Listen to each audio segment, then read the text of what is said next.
Gerak vertikal ke atas.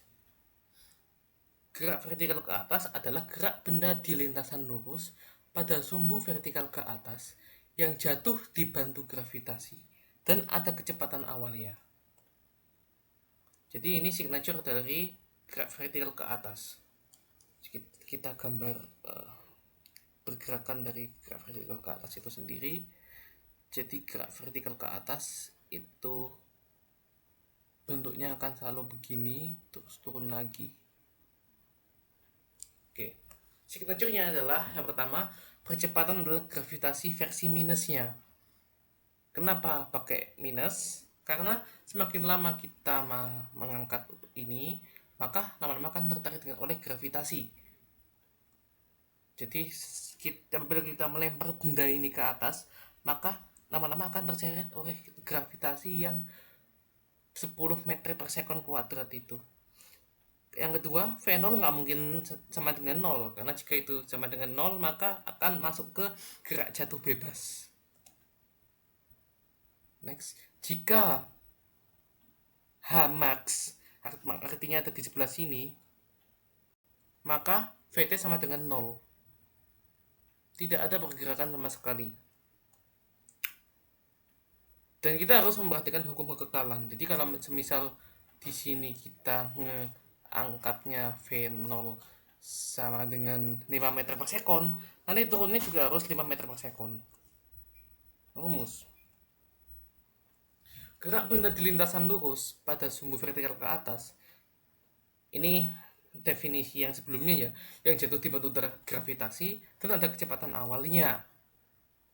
Jadi rumusnya, semua yang ada A-nya diganti jadi minus G. Ini juga diganti jadi minus G, ini juga diganti jadi minus G. Terus kita juga ada rumus signatures. Yang pertama adalah T naik. Waktu sebelum benda tersebut, jadi anggap aja kita punya benda yang dilemparkan ke atas. Kan bentuknya pasti akan ada jatuhnya. Nah, waktu dari benda ini dilempar hingga ada di tempat maksimalnya, itu rumusnya V0 per G.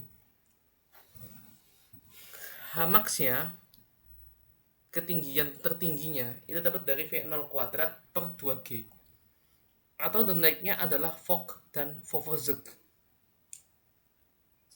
Contoh soal. Seorang anak melempar secara vertikal sebuah entitas dengan kecepatan awal 5 meter per sekon. Berapa? A. Waktu yang dibutuhkan sebelum entitas itu mencapai tanah. Dan B. Kecepatan sesaat ketika entitas itu mencapai tanah. Jadi, seorang anak melempar secara vertikal sebuah entitas dengan kecepatan awal 5 meter per sekon. Artinya V0 sama dengan 5 meter per sekon. Otomatis A-nya min 10 meter per sekon kuadrat. Berapakah waktu yang dibutuhkan sebelum entitas itu mencapai tanah? Nah, itu kita bisa pakai the naik. Perubahan X sama dengan Vt. Kita nggak tahu berapa hanya. Tunggu sebentar.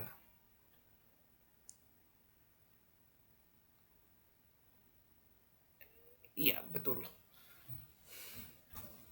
Jadi waktu yang dibutuhkan sebelum entitas itu mencapai tanah, itu kita bisa mengambil referensi dari rumus signatures ini. T naik sama dengan V0 per G. Yang mana teorinya T saat naik dan T saat turun ini sama. Berarti kesimpulannya waktu yang dibutuhkan agar benda ini menyentuh tanah adalah 2 kali VO per G. 2 kali VO per G.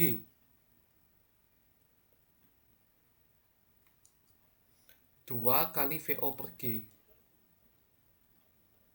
sama dengan 2 kali 5 per 10 sama dengan 10 per 10 sama dengan 1 sekon. Ini untuk jawaban untuk yang A. Kemudian yang B, kecepatan saat ketika entitas itu mencapai tanah. Jadi kalau semisal kita kecepatan awalnya 5 meter per sekon, maka nanti jatuhnya juga harusnya 5 meter per sekon, menyesuaikan dengan hukum kekekalan. Jadi jawabannya adalah 5 meter per sekon.